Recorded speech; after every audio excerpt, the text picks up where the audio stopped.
Shalom jemaat yang terkasih di dalam Tuhan. Mari kita mempersiapkan hati kita untuk beribadah kepada Tuhan. Saya undang untuk berdiri dan mengambil waktu teduh. Pertolongan kita adalah datangnya dari Tuhan yang menjadikan langit dan bumi, dan yang tidak pernah meninggalkan hasil perbuatan tangannya. Turunlah atas kita sekalian kasih karunia dan damai sejahtera dari Allah Bapa, Allah Anak, dan Allah Roh Kudus menyertai ibadah kita hari ini. Amin. Roma 16 ayat 27 berbunyi demikian. Bagi Dia satu-satunya Allah yang penuh hikmat, oleh Yesus Kristus segala kemuliaan sampai selama-lamanya. Mari kita pujikan pujian bagi Dia.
Bapak, Ibu, Saudara sekalian, kita menghadap Tuhan.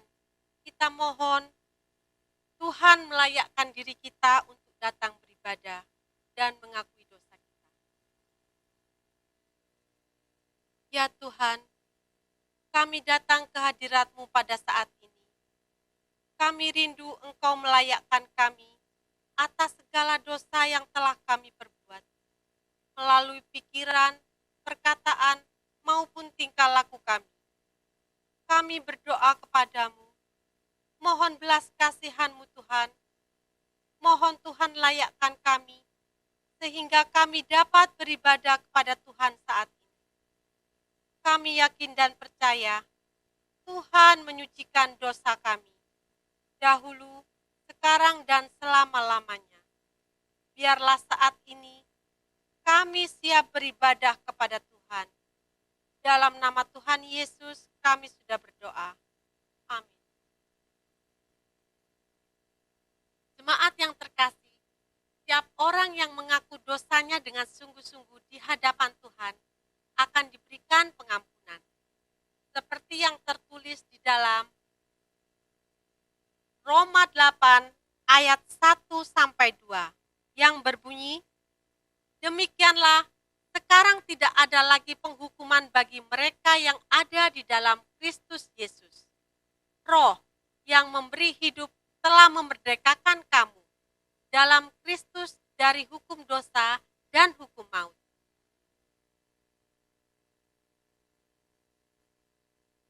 Kita semula adalah orang-orang yang layak menerima penghukuman oleh karena dosa. Tetapi kita telah diampuni. Oleh sebab itu, marilah kita hidup sebagaimana yang ditulis dalam Galatia 5 ayat 1. Supaya kita sungguh-sungguh merdeka, Kristus telah memerdekakan kita. Karena itu, berdirilah teguh dan jangan mau lagi dikenakan kuk perhambaan. Sekali lagi, Galatia 5 ayat 1. Supaya kita sungguh-sungguh merdeka, Kristus telah memerdekakan kita. Karena itu, berdirilah teguh dan jangan mau lagi dikenakan kuk perhambaan. Jemaat, dipersilakan duduk kembali. Darah Yesus yang berkuasa menyucikan dosa kita, membasuh kita bersih. Bahkan kita menjadi anak Allah, bukan lagi hamba dosa. Mari kita bersyukur dan datang ke hadirat-Nya dengan pujian. Ada kuasa dalam darah-Nya.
Semua hutang kita bukanlah kebaikan dan kesempurnaan yang kita lakukan, melainkan Yesus yang telah membayar semua hutang kita hingga lunas.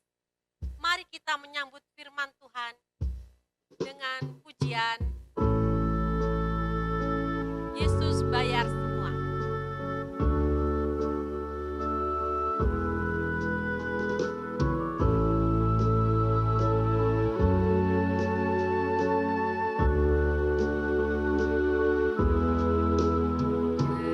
Dengarlah sabdanya, kau yang tak berdaya, datanglah kepadanya, kau kan dapat sentosa.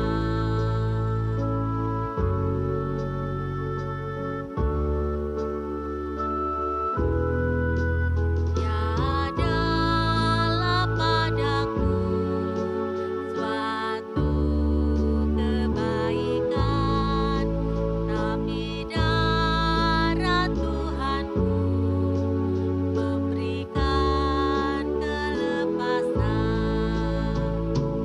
Yesus bayar semua hutang dosaku. Dosa bagai kirmisi jadi putih bersih.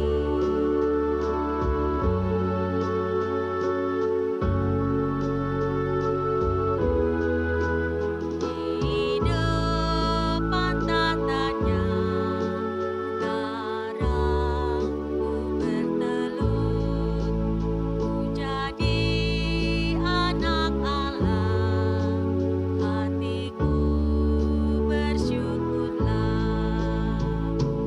Yesus bayar semua hutang dosaku. Dosa bagai kirmisi jadi putih bersih. Yesus bayar semua hutang dosaku. Dosa bagai kirmisi jadi putih bersih.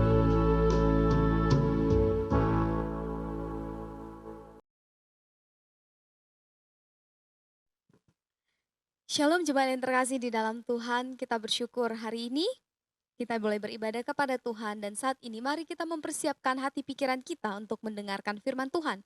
Mari kita berdoa. Tuhan Yesus, terima kasih untuk kebaikan Tuhan, hari ini kami boleh beribadah.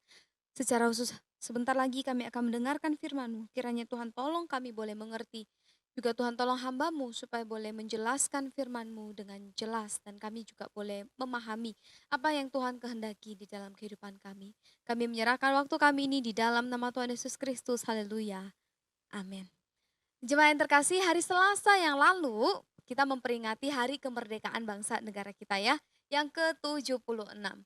Kita semua tahu untuk mendapatkan satu kemerdekaan itu tidak gampang. Ada perjalanan panjang dan susah yang harus dilewati oleh bangsa kita. Contohnya mereka harus mengalami penjajahan. Rakyat Indonesia harus menjadi budak. Gak jarang mereka harus bekerja dengan keras dan susah payah tanpa dibayar sedikit pun Bapak Ibu Saudara. Hal ini terjadi loh waktu Indonesia dijajah oleh kolonial dan juga bangsa Jepang. Orang Indonesia pada waktu itu, pada waktu dijajah itu seperti budak. Budak itu kita sudah sering dengar ya, kita juga sudah cukup familiar, firman Tuhan juga sering sekali berbicara tentang budak atau hamba. Tanpa harus saya jelaskan, kita semua tahu budak itu modelnya kayak apa. Yaitu seseorang yang hidupnya itu di bawah kuasa orang lain. Jadi budak itu tidak ada hak atas dirinya sendiri. Orang lain, tuannya lah yang punya kuasa atas kehidupannya. Jadi tidak ada hak sedikit pun dari kehidupan seorang budak. Seperti dulu ini yang dialami oleh bangsa dan negara Indonesia. Mereka bekerja keras, bekerja dengan dipaksa tidak mendapatkan bayaran. Tidak jarang justru pekerjaan-pekerjaan yang sangat berat itu harus mereka kerjakan sampai menelan ribuan korban jiwa. Nah, begitu pula pada masa penjajahan Jepang, tidak ada yang mudah Bapak Ibu Saudara. Saya baca di buku-buku sejarah ya, mereka diberlakukan yang namanya kerja paksa Romusa itu. Lalu keuangan tuh sungguh-sungguh dipersulit. Sampai rakyat Indonesia katanya harus menggunakan karung goni untuk sebagai pakaian karena saking miskinnya pada waktu itu. Nah, tapi waktu saya baca-baca lagi sumber ini, ada satu hal positif yang ditinggalkan oleh bangsa penjajah. Contohnya yang ditinggalkan oleh penjajahan kolonial ya. Sampai saat ini ada jalan raya, ada rel kereta, ada bangunan-bangunan yang masih berfungsi sampai saat ini. Nah, bahkan bangunan-bangunan ini menjadi bangunan sejarah yang kemudian menjadi salah satu daya tarik untuk wisata. Ada positifnya ternyata ya, walaupun dijajah dan nenek moyang kita merasakan betapa tidak enaknya dijajah itu. Nah, tadi kita lihat seburuk-buruknya penjajahan yang dilakukan oleh manusia dan yang dialami secara fisik itu ada positifnya lah walaupun cuma sedikit sekali. Ada positifnya. Nah, tapi ada satu macam bentuk penjajahan yang sungguh-sungguh tidak ada baiknya. Bahkan penjajahan ini akan membawa kepada ujung jalan yang sangat gelap, yaitu kematian kekal. Apa itu? Penjajahan yang dilakukan oleh dosa atau perbudakan dosa.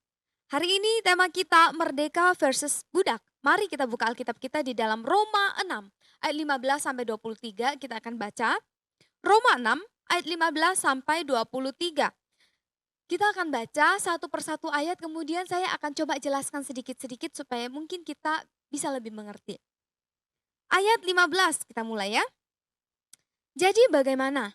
Apakah kita akan berbuat dosa karena kita tidak berada di bawah hukum Taurat tetapi di bawah kasih karunia? Sekali-kali tidak. Jemaat yang terkasih, ayat ini Rasul Paulus mulai dengan membandingkan satu buah kehidupan. Kehidupan ketika di bawah hukum Taurat dan kehidupan ketika di bawah kasih karunia. Rasul Paulus membandingkan kedua kehidupan itu.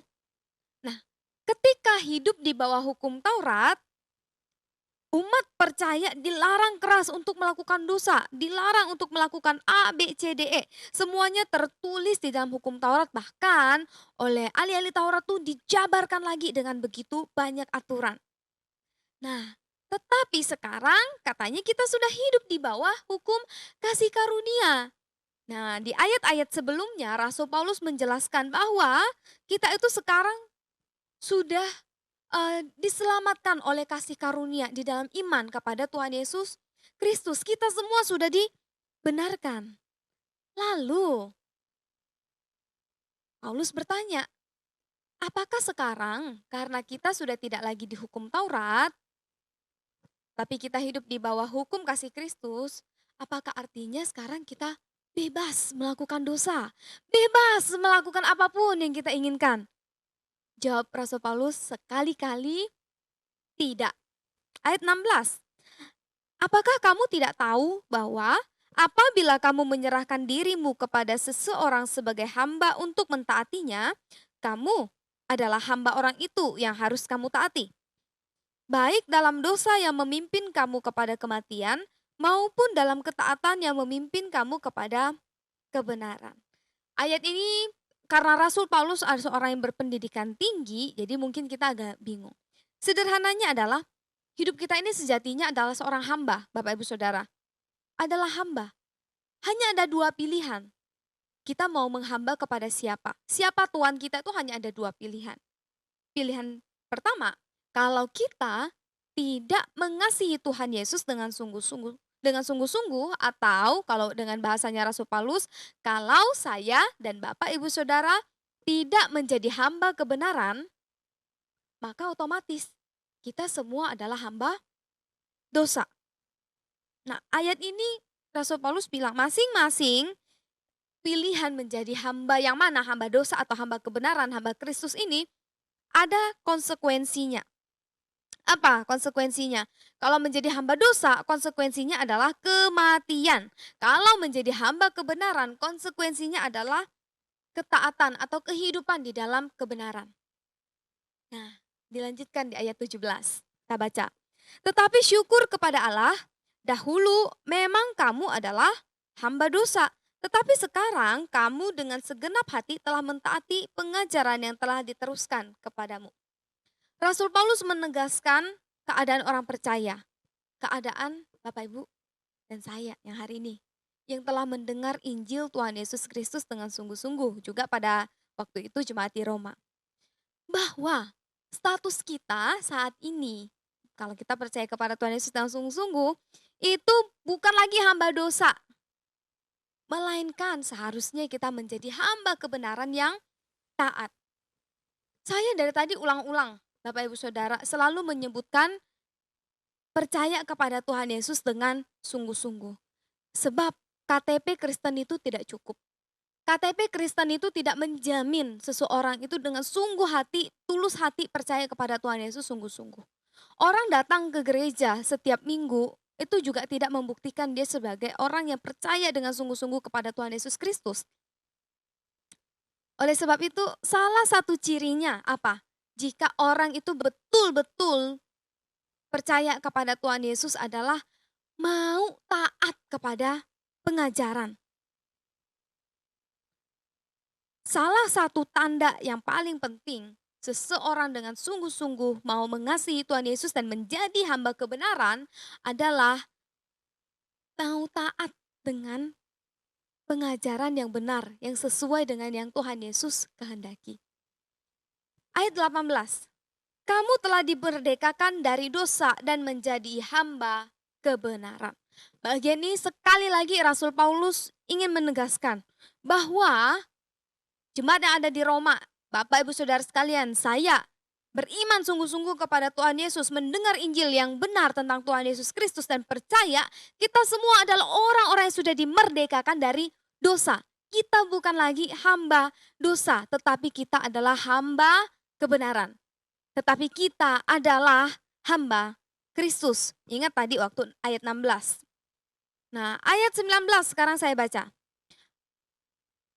Aku mengatakan hal ini secara manusia karena kelemahan kamu. Sebab sama seperti kamu telah menyerahkan anggota-anggota tubuhmu menjadi hamba kecemaran dan kedurhakaan yang membawa kamu kepada kedurhakaan, demikian hal kamu sekarang harus menyerahkan anggota-anggota tubuhmu menjadi hamba kebenaran yang membawa kamu kepada pengudusan. Menjadi hamba, pilihan yang manapun Bapak Ibu Saudara, itu selalu ada konsekuensi. Memilih menjadi hamba dosa atau keadaan kita pada waktu dulu menjadi hamba dosa, itu artinya kita menyerahkan seluruh hidup kita untuk melakukan dosa. Tidak bisa tidak. Pasti arah yang dilakukan itu selalu dosa, dosa, dan dosa. Bahkan kebaikan yang paling baik yang kita lakukan itu pun ada dosanya. Nah, Rasul Paulus bilang, dulu waktu kamu jadi hamba dosa, kamu tunduk kepada dosa dengan begitu ketat, dengan begitu taat, seluruh tubuhmu kamu pakai untuk melakukan kecemaran dan kedurhakaan, sekarang sudah menjadi hamba kebenaran. Konsep yang sama itu harus juga dipakai. Bahwa seluruh hidup ini harus dipakai untuk menjadi hamba kebenaran. Seluruh tubuh dari pikiran dan semua yang kita punya harus tunduk dengan total di bawah Tuhan kita yang baru. Siapa? Tuhan Yesus Kristus yang telah memerdekakan kita. Sehingga ayat 20 dan 21 bilang seperti ini. Sebab waktu kamu hamba dosa, kamu bebas dari kebenaran. Dan buah apakah yang kamu petik daripadanya? Semuanya itu menyebabkan kamu merasa malu sekarang. Karena kesudahan semuanya itu ialah kematian. Sekali lagi, konsekuensi dosa adalah kematian kekal. Ujung dari kehidupan lama kita yang berdosa sebelum mengenal Tuhan Yesus Kristus adalah mati kekal. Tidak ada kebaikan sedikit pun yang kita dapatkan dari hidup kita yang lama sebelum mengenal Tuhan Yesus Kristus. Nah, perbandingannya Rasul Paulus sampaikan di ayat 22 dan 23. Tetapi sekarang setelah kamu dimerdekakan dari dosa dan setelah kamu menjadi hamba Allah, kamu beroleh buah yang membawa kamu kepada pengudusan dan sebagai kesudahannya ialah hidup kekal. Sebab ubah dosa ialah maut, tetapi karunia Allah ialah hidup yang kekal dalam Kristus Yesus Tuhan kita. Merdeka artinya menjadi hamba Allah dan melakukan kebenaran. Saya ulangi. Merdeka artinya kita menjadi hamba Allah, bukan lagi hamba dosa. Merdeka artinya kita melakukan kebenaran sehingga kita dikuduskan dan sampai akhirnya Tuhan memberikan kita kehidupan yang kekal. Nah, ayat-ayatnya sudah kita bahas ini, Bapak Ibu.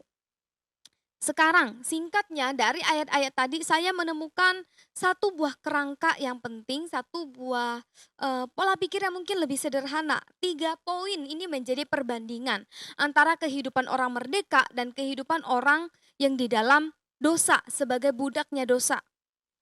Orang-orang yang merdeka itu adalah hamba Allah. Sedangkan orang-orang yang menjadi budak dosa tentu menjadi hamba dosa. Orang-orang yang merdeka itu adalah orang-orang yang taat kepada Kristus. Sedangkan orang-orang yang menjadi budak dosa selalu melakukan kecemaran dan sesuatu yang cemar dan durhaka. Dan yang ketiga, orang yang merdeka di dalam Kristus akan dikuduskan dan mendapatkan kehidupan kekal. Sedangkan mereka yang menjadi budak dosa akan menerima upahnya yaitu kematian kekal. Mari kita bahas 3 poin penting ini Bapak Ibu Saudara. Yang pertama itu menjadi hamba atau hidup menghamba. Bapak Ibu Saudara, Rasul Paulus berkata kita ini hamba. Hamba dari Tuhan Yesus Kristus yang memberikan kita kebenaran atau hamba dosa. Hanya ada 2 posisi. Tidak ada yang di tengah-tengah saat ini, tidak ada. Tidak ada yang bilang saya tidak mau jadi hamba siapapun, tidak ada. Karena memang itu kenyataannya. Hanya ada 2 posisi. Menjadi hamba kebenaran, hamba Kristus, hamba yang sungguh-sungguh mengasihi Tuhan Yesus, atau hamba dosa. Nah, hamba dosa ini Bapak Ibu Saudara, manifestasi atau wujudnya itu banyak sekali. Kalau kita langsung ngomong, ya enggak lah loh saya mana mungkin jadi hamba dosa, saya enggak sembah kepada iblis, saya enggak kasih sesajen-sesajen di pohon, saya tidak menyembah gunung, saya tidak menyembah batu, saya tidak menyembah patung. Mana mungkin saya menjadi hamba dosa. Kalau kita ngomong seperti itu tentu tidak ada yang mau percaya ya di antara kita mungkin. Tetapi iblis itu sangat cerdik Bapak Ibu Saudara. Bisa saja apa yang kita lakukan ini memang tampaknya seperti abu-abu. Ini dosa atau bukan ya? Saya ini hamba dosa atau bukan ya? Abu-abu. Contohnya adalah kalau kita teliti-teliti tindakan kita sehari-hari itu bisa saja akarnya itu ke dosa loh Bapak Ibu Saudara. Contoh, kalau orang yang hamba dosa ya, secara tidak langsung dia menjadikan dirinya sendiri itu sebagai tuan. Gimana? Aku yang paling tahu atas hidupku. Aku yang akan menentukan jalan hidupku. Aku sudah belajar begitu baik, sudah memiliki pengetahuan yang begitu banyak. Aku tentu bisa. Aku berpusat kepada hidupnya sendiri. Itu akarnya adalah hamba dosa yang menjadikan dirinya sendiri sebagai tuan. Contohnya lagi apa? Kesenangan dan kenikmatan kita. Wah, mungkin yang selama ini kita sembunyikan sendiri, hidup kita berpusat kepada kesenangan itu. Contohnya, menikmati pornografi, menikmati keserakahan akan uang sehingga korupsi mulai dari yang kecil-kecil sampai yang besar. Keserakahan akan jabatan. Bisa melakukan apapun untuk mendapatkan jabatan yang tinggi. Sekarang itu banyak sekali bukan? Kerakusan akan makanan yang begitu berlebih-lebihan sampai membuang-buang makanan. Dan kesenangan-kesenangan lainnya. Bapak Ibu Saudara, kalau kita teliti semua hal-hal yang tadi saya sebutkan, kelihatannya sih abu-abu. Tapi kalau kita lihat akarnya, segala sesuatu yang tidak berpusat kepada Kristus, yang tidak berpusat kepada Tuhan Yesus dan kebenaran, sejatinya semua itu adalah dosa, Bapak Ibu Saudara. Hanya wujudnya saja yang berbeda. Jemaat di Roma dan Galatia yang mendengarkan firman Tuhan tentang keselamatan oleh iman kasih karunia di dalam Tuhan Yesus Kristus, di Roma dan di Galatia, Bapak Ibu Saudara bisa lihat di sana juga ada tema yang sama tentang kemerdekaan, Galatia 5, itu mereka mengalami salah paham, salah kaprah dengan menanggapi bahwa kemerdekaan yang sudah diberikan di dalam Kristus itu artinya bebas melakukan semau-maunya. Artinya kemerdekaan yang Tuhan Yesus berikan itu mereka menyangka saya bebas melakukan apapun yang saya mau. Padahal Bapak Ibu Saudara, segala sesuatu kemauan kita ini karena natur kita sudah berdosa, pasti ujung-ujungnya kepada dosa. Contoh, saya contohin deh biar kita mungkin lebih mengerti. Kalau kita menganggap diri kita sebagai orang merdeka, wah saya percaya kepada Tuhan Yesus sungguh-sungguh saya sudah dimerdekakan, saya bebas melakukan segala sesuatu untuk kehendak saya. Coba naik motor atau naik mobil sekarang. Nggak usah lihat lampu merah, kuning, hijau, tandanya apa, karena saya bebas, sudah tidak ada aturan.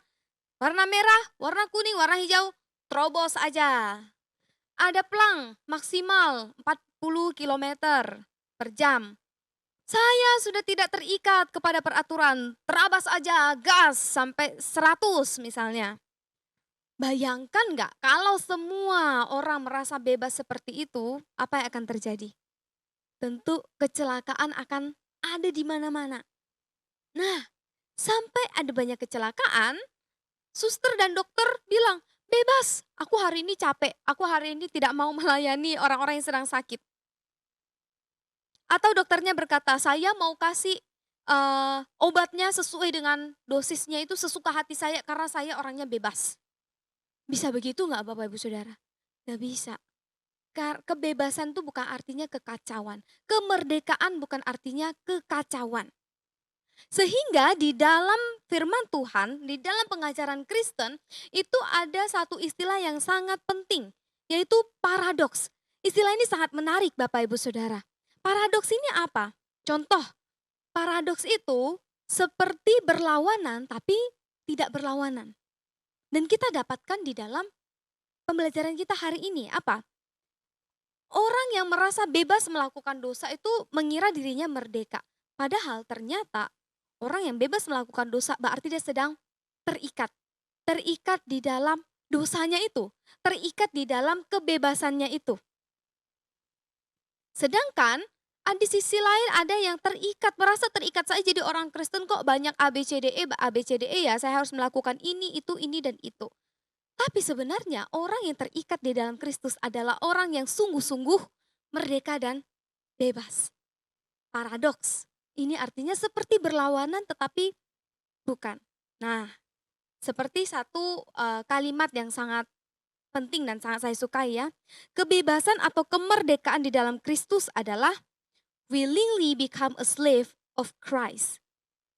Christian freedom is willingly become a slave of Christ. Atau artinya kemerdekaan, kebebasan Kristen, Kristiani adalah ketika seseorang dengan sukarela mau menjadi hamba Kristus. Sekarang Bapak Ibu Saudara, yuk kita lihat posisi kita sekarang sedang ada di mana. Kita ini hambanya siapa?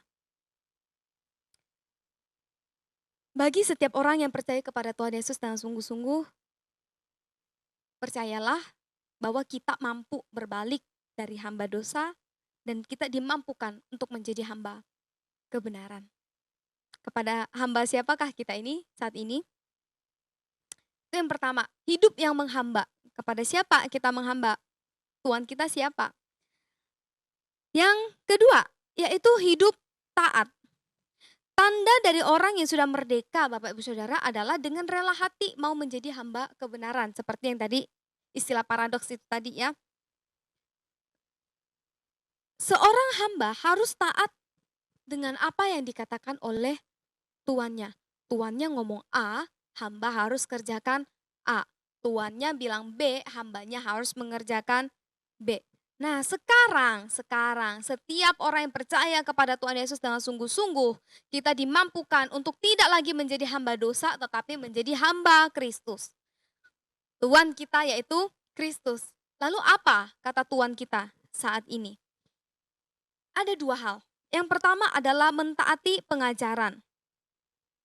Ketika kita mendapatkan anugerah percaya kepada Tuhan Yesus, kalau kita ingat kembali perjalanan kita mula-mula percaya kepada Tuhan Yesus, pasti kita semua masih ingat ya, Bapak Ibu Saudara, itu kita semua pasti yakin ya, itu bukan usaha kita sama sekali, itu pemberian Allah, makanya namanya anugerah.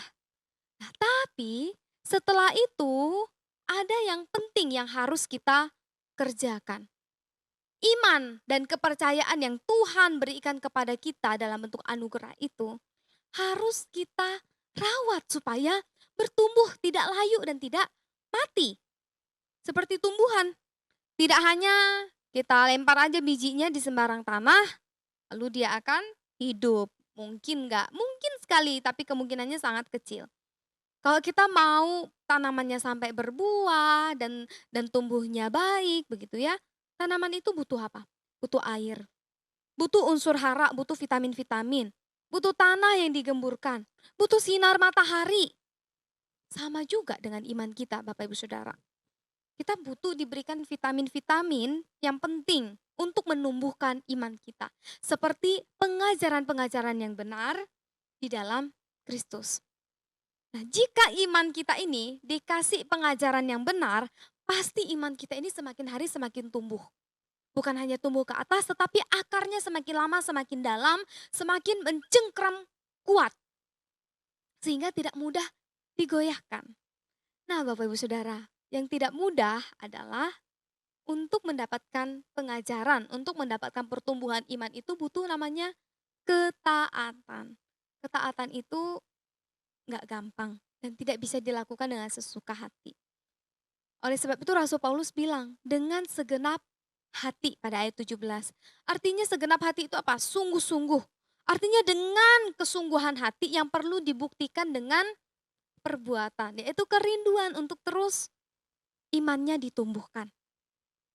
Belajar dan mentaati pengajaran di dalam Kristus dengan benar. Yang pertama itu tadi mentaati pengajaran. Yang kedua, menyerahkan tubuh ini bagi Kristus.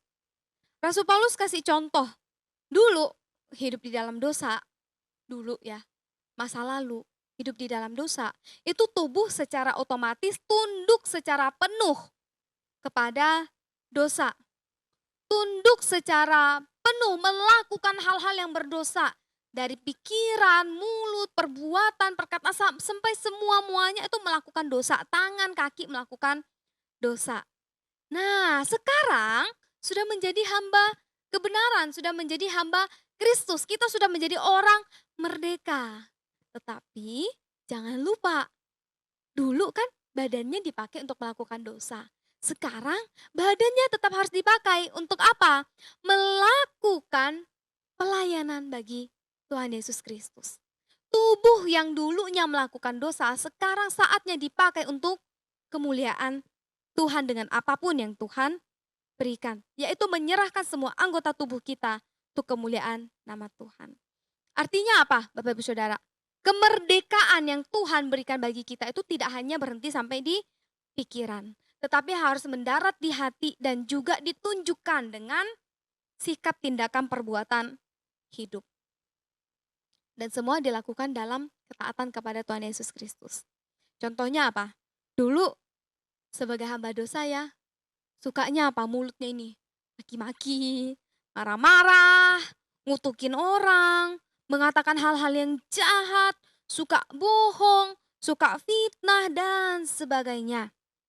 Tetapi itu masa lalu, waktu masih jadi hamba dosa. Sekarang sudah jadi hamba Kristus. Mulutnya bukan berarti langsung tidak dipakai. Justru harus dipakai untuk apa? Untuk hal-hal yang berkenan di hadapan Tuhan. Contohnya, mulutnya memuji Tuhan. Mulutnya menghibur orang yang sedang sedih. Mulutnya menguatkan menguatkan orang yang lemah, memberikan apresiasi atau penghargaan kepada orang lain. Mulutnya mendoakan orang lain yang sedang kesulitan mungkin, dan sebagainya. Dulu sebagai orang yang berdosa, tangannya mungkin lebih suka terbuka dan menerima. Tangannya suka mencuri misalnya. Tetapi sekarang kita sudah tidak lagi menjadi hamba dosa. Kita sudah menjadi hamba kebenaran, hamba Kristus yang merdeka. Tangan kita belajar untuk apa? Menolong. Tangan kita belajar untuk mengangkat orang lain. Tangan kita belajar untuk memberi. Mungkin dulu kaki kita sebagai hamba dosa digunakan untuk apa? Kabur dari persekutuan. Tetapi sekarang sudah menjadi hamba Kristus, kaki kita harus dipakai untuk melangkah semakin dekat kepada Tuhan. Dan semakin dekat di dalam persekutuan. Artinya apa Bapak Ibu Saudara? Hidup taat bukan hanya sampai di pengajaran.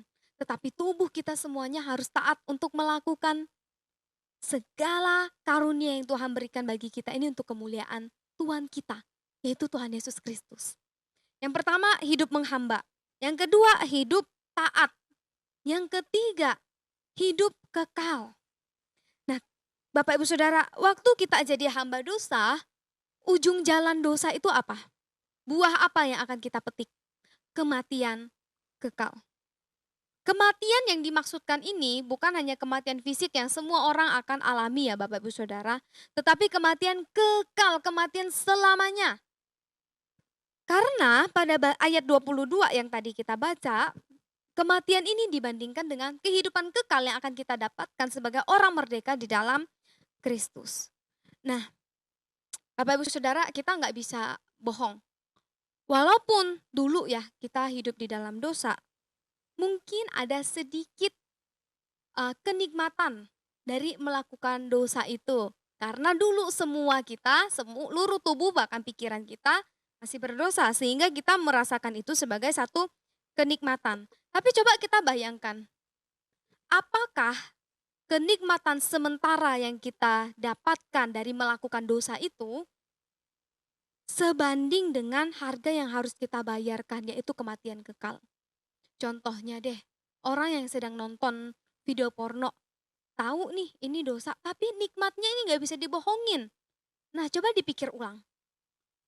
Apakah kenikmatan yang kita dapatkan ini sebanding dengan kematian kekal yang menanti kita di ujung jalan?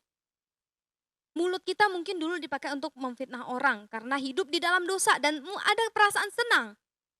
Bayangkan kenikmatan memfitnah atau berbohong ini, hadiahnya nanti adalah kematian. Wah, kenikmatan yang fana ini bayarannya sangat mahal, Bapak Ibu Saudara. Bayaran untuk taat, hidup setia kepada Tuhan, menjadi orang merdeka itu mahal. Tetapi menjadi hamba dosa, bayarannya juga lebih mahal, yaitu kematian kekal. Kalau saya boleh contohkan, itu contohnya seperti kita beli mobil, harganya murah, wah kita senang ya.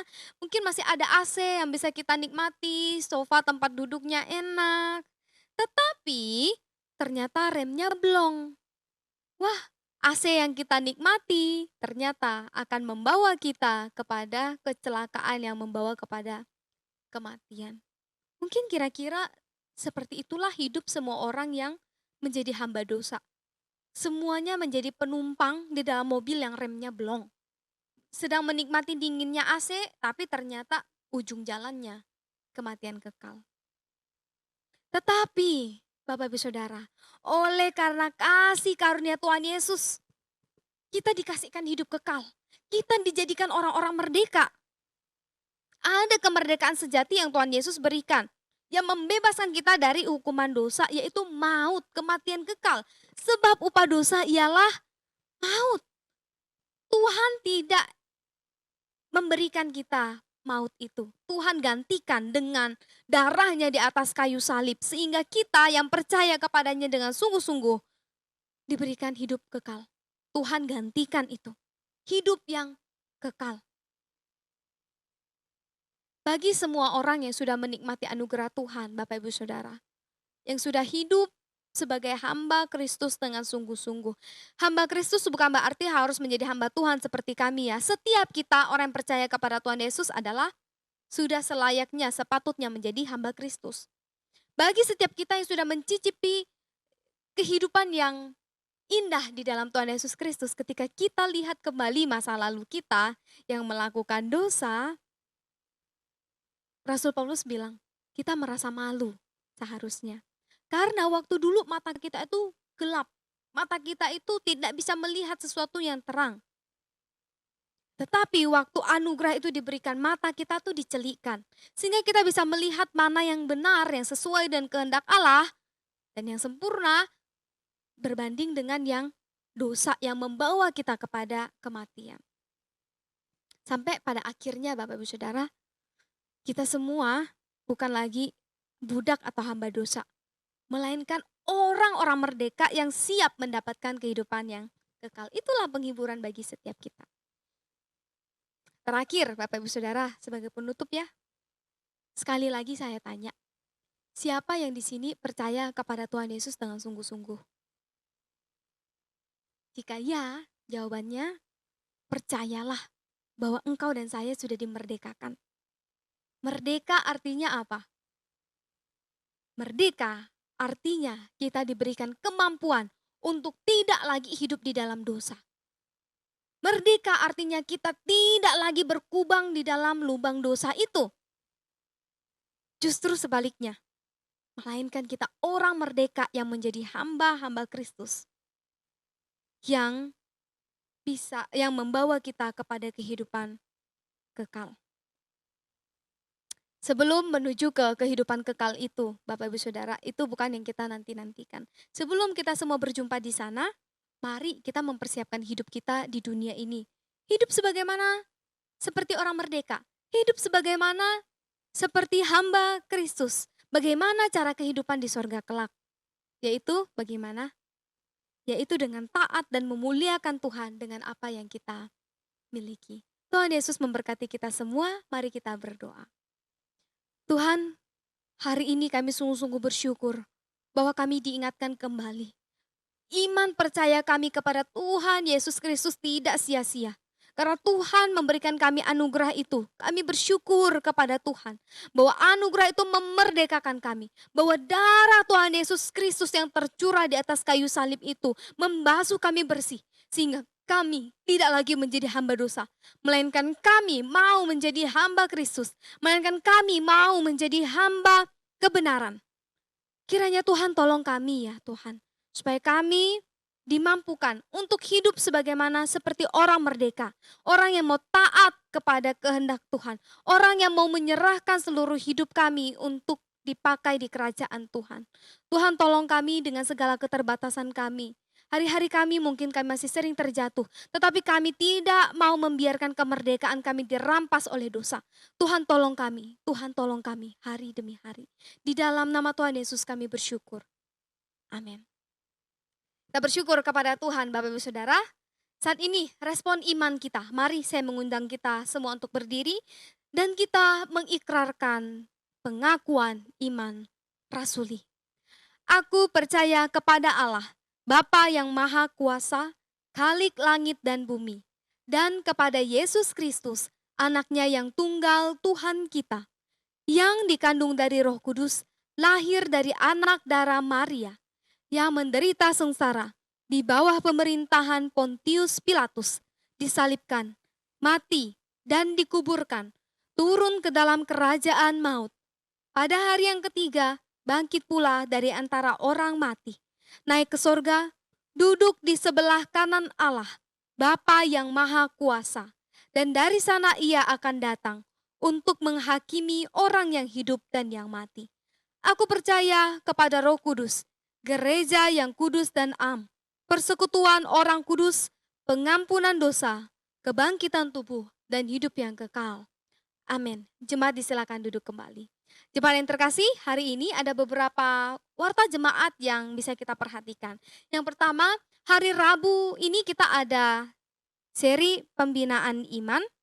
Kiranya kita semua bisa ikut ambil bagian di sana, karena kita masih akan membahas tentang kemerdekaan. Apakah Anda sudah merdeka yang akan disampaikan oleh Bapak Niko? Kemudian Bapak Ibu Saudara, kita semua diingatkan pada tanggal 29 Agustus minggu depan, kita akan mengadakan perjamuan kudus. Jadi bagi Bapak Ibu Saudara yang belum punya stok anggur perjamuan, kalau pas lewat di gereja silakan mampir untuk ambil. Jika ada yang mengalami kesulitan, silakan hubungi hamba Tuhan. Siapa tahu kita bisa pikirkan caranya bersama-sama supaya jemaat kita bisa bersama-sama mengikuti perjamuan kudus. Yang terakhir, minggu depan juga setelah perjamuan kudus, kita semua akan mengadakan acara gathering atau kebersamaan. 29 Agustus, minggu depan kita akan laksanakan jam 10.30. Ada acara games, ada acara door prize, ada persekutuan, dan acara-acara seru lainnya. Kita akan gabung bersama dengan komisi-komisi lain seperti dari HOP dan juga sekolah minggu yang bisa gabung. Kita semua akan berjumpa secara virtual yaitu melalui Zoom. Jadi jangan lewatkan ya Bapak Ibu Saudara supaya kita bisa mempererat persaudaraan kita sebagai satu keluarga GKT Nazaret Pondok Indah. Demikian warta jemaat, Tuhan Yesus memberkati. Mari jemaat kita memberikan persembahan dan menyanyikan pujian, kecaplah dan lihatlah.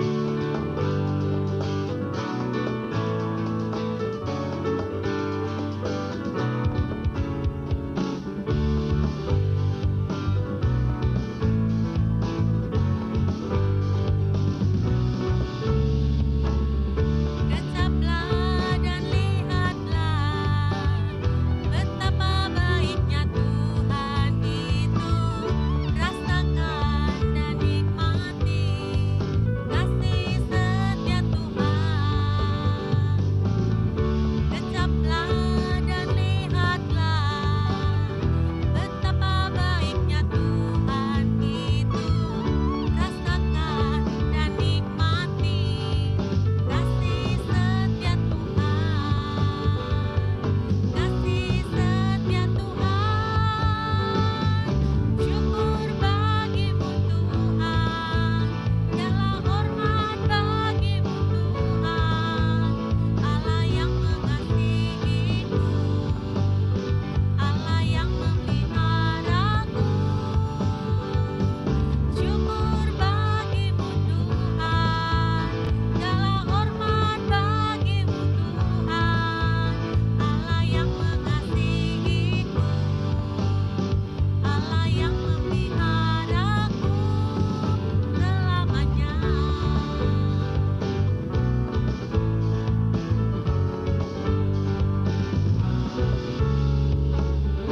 Kecaplah dan lihatlah betapa baiknya Tuhan itu. Rasakan dan nikmati kasih setia Tuhan.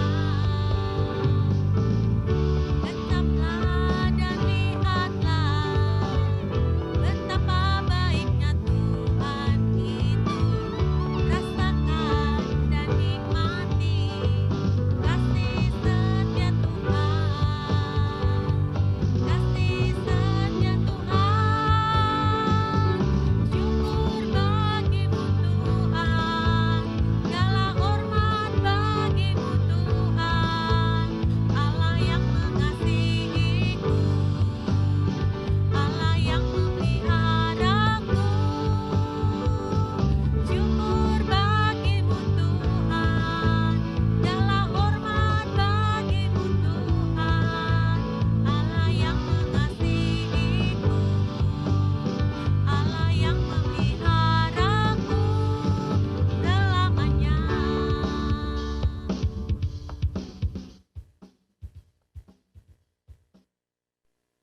Mari jemaat kita berdoa, doa persembahan dan syafaat.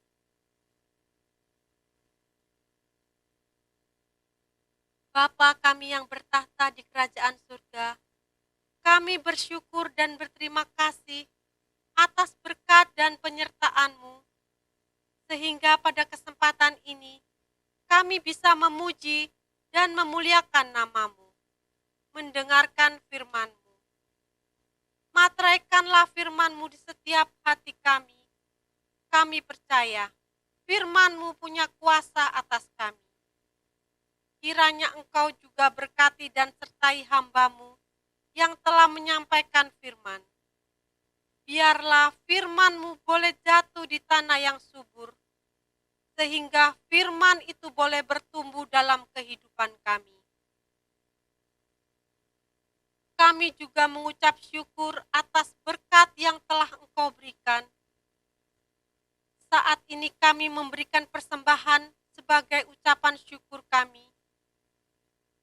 Berapapun yang kami berikan ini Tuhan, bukan merupakan keterpaksaan, tetapi sebagai ucapan syukur kami atas berkat yang sudah Tuhan berikan. Bagi saudara kami yang belum dapat memberi, Tuhan berkati juga.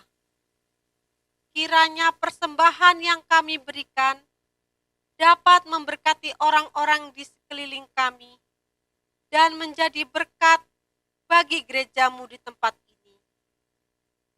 Biarlah orang-orang yang mengelolanya juga Tuhan berkati, agar dapat digunakan dengan bijaksana dan untuk kemuliaan Tuhan. Tuhan, kami juga berdoa untuk pelayan-Mu dan jemaat kami. Kami berkati, Tuhan berkati kesehatannya, usahanya, pekerjaannya. Bagi saudara-saudari kami yang sakit, kiranya Tuhan jamah, sembuhkan, dan pulihkan. Kami juga berdoa untuk anak-anak sekolah minggu, supaya imannya semakin bertumbuh di dalam Engkau. Bertumbuh menjadi anak cerdas, pandai, yang berbakti kepada orang tua, dan takut akan Tuhan. Pakailah kehidupan anak sekolah minggu menjadi saksi-Mu Tuhan. Kami berdoa juga buat bangsa dan negara kami. Berkati kesehatan Bapak Presiden dan Wakil Presiden, serta seluruh stafnya. Jauhkan dari segala bencana-bencana. Terlebih lagi Tuhan, Engkau yang sanggup melenyapkan segala virus-virus, penyakit COVID yang melanda di mana-mana saat ini. Di dalam nama Yesus, Engkau campur tangan untuk menghardik segala virus COVID, sehingga bangsa kami bisa merasakan kedamaian lagi. Bagi saudara-saudara kami yang terpapar COVID, Tuhan, Engkau jamah mereka. Melalui kuasa bilur-bilur Tuhan, mereka disembuhkan. Terima kasih Tuhan Yesus, terima kasih Roh Kudus. Dalam nama Tuhan Yesus, kami sudah berdoa dan mengucap syukur. Amin. Mari Bapak Ibu yang terkasih, kita akan mengakhiri ibadah kita pada pagi hari ini. Saya undang kita semua untuk bangkit berdiri, kita akan masuk di dalam doksologi, kemudian berkat dan amin song.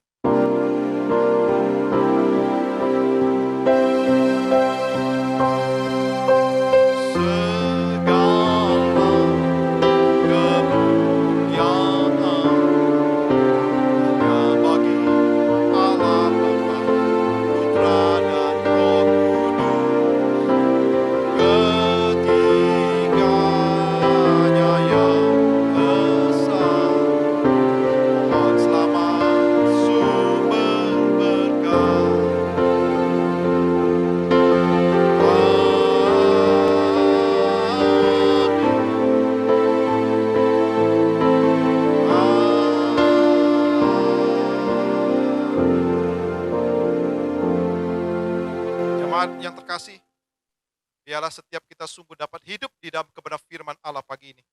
Kita yang sudah dimerdekakan, marilah kita sungguh-sungguh hidup di dalam kemerdekaan ini, supaya nama Tuhan boleh dipermuliakan dalam hidup kita. Sekarang arahkanlah hatimu kepada Allah dan terimalah berkat-Nya. Allah senantiasa memberkatimu di dalam segala kelimpahannya. Dia Allah yang setia, yang senantiasa melindungi dan menjaga engkau dalam hidup ini. Tuhan menyinari engkau dengan wajah-Nya, dan memberi engkau kasih karunia. Tuhan menghadapkan wajah-Nya kepadamu dan memberi engkau damai sejahtera di tengah-tengah dunia yang saat ini penuh dengan kesulitan. Kiranya Allah Tritunggal itu senantiasa menyertai engkau dari sekarang sampai selama-lamanya. Amin.